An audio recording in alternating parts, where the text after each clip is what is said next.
Hey guys, welcome back to the channel. I'm Jude. Today is one of those fun project days that I really love. I'm going to show you how Jonathan and I think outside the box. Another way we could say it is forward thinking or think past the box. We're going to show you our 2020 upgrades to Val and Amy Castor's chase truck. I love this stuff.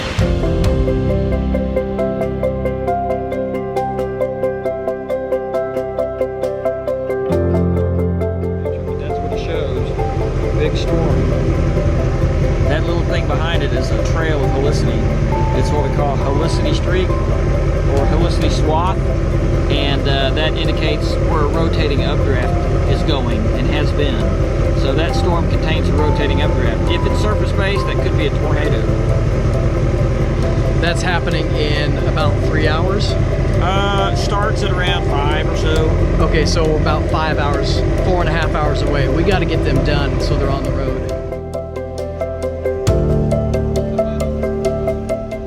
When did you first start transmitting picture back to the station live? I don't remember the year, but the very first thing we had was a way to send back a picture.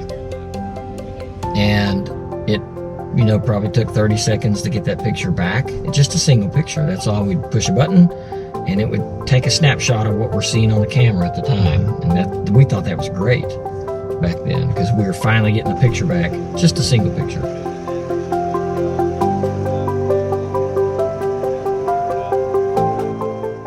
After that,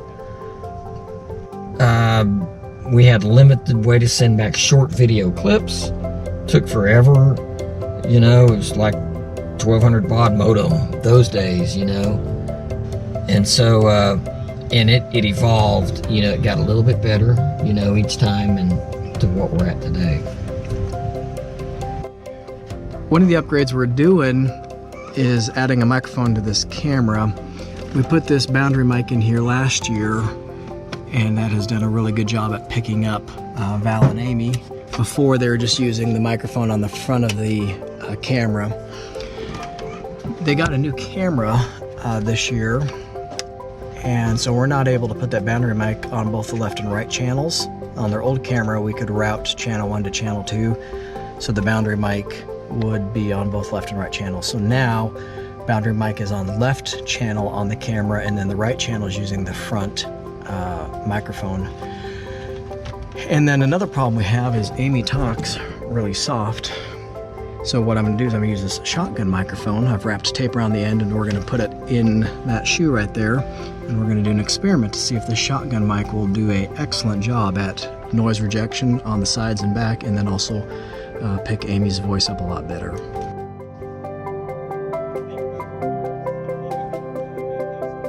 Without having to actually point. And so now you're using cell phones. Tell us about the DeGiro. There are 6 data connections in there. I believe it's AT&T, Verizon, and Sprint, I think. I'm not certain on that, but I know there's 6 data connections, 3 different carriers. And there are 10 different antennas on the top. And so now we're able to send back HD video in very near real time. I mean, sometimes there's a 3-second lag, sometimes a couple seconds, but that's fine. That's and it stays connected almost all the time. All the macros that are running on this, so you can see we have graphics 1, graphics 2, So last year, Jonathan and I added this presenter. It's called the AT897, made by Blackmagic Design, and we use a lot of these in churches. This is a full broadcast mixer, so it does audio and video, and it's a real complex piece of equipment that any church can use. They use them in TV stations, and now Val and Amy have this in their truck here. And this takes a bunch of different audio and video inputs, and it mixes them however they want, and they can choose any of those inputs and mix it with any audio input they want, and then they can send it back to the news station. This piece of equipment, this is the Skaarhoj controller.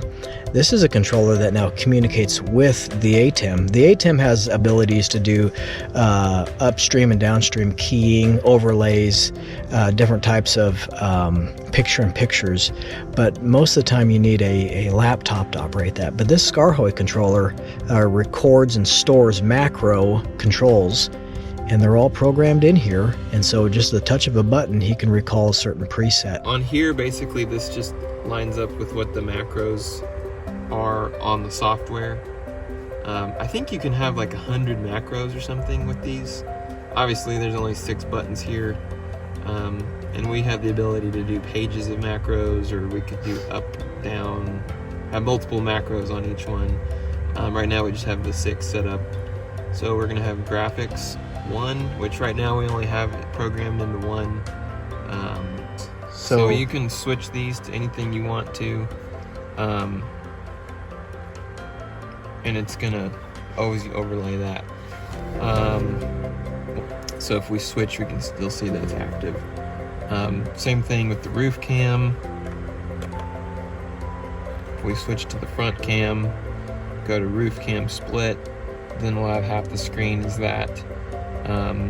Radar, we have a little square in the corner there. And you still have the ability to turn that off and go to your iPhone if you wanted to do that full screen, as well as the laptop full screen. Tell you the biggest, I guess you could say the biggest jumps in technology. So when I first started, before I got on at Channel 9, I had no cell phone, right? The only thing I had was a handheld realistic scanner, okay? And I was able to pick up NOAA weather radio when I was within range to pick up something, and then if we're lucky, we could hear a ham radio operator, maybe a civil defense person for a county, near the storms, if we're lucky to get those. So that's all we had back then. So back in those days, you had to make a really good forecast when you left, okay, to get yourself within a certain proximity of where the storms are going to go up, so that you could visually see if the storm forms and you're not in the right spot and it's 60 miles away. If you could visually see that tower going up, then you could drive to it, right? But if it's cloudy and you couldn't see the towers going up, I mean, you're basically out of luck, because we didn't have radar to look at. Now we have radar, we got satellite at our fingertips. It really makes chasing easy. But back in those days, it was tough. One of the reasons why I love working on this project, this makes us step out of our comfort zone and come up with real-time solutions. You got one shot to get this right, and so with what we're doing in this chase truck, you may not have a do-over. I mean, it's you're going, and you got to be able to transmit audio and video right the first time. There can't be any equipment failure, there can't be lag time, and then on top of that, it has to be so easy to operate, because in the heat of the moment, if you're not comfortable, if you don't have good muscle memory, you're not going to make a good choice trying to recall a bunch of commands. Make things as simple as possible.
here, the coupling is really rammed out just a couple miles south of it. Do you want us to go for it?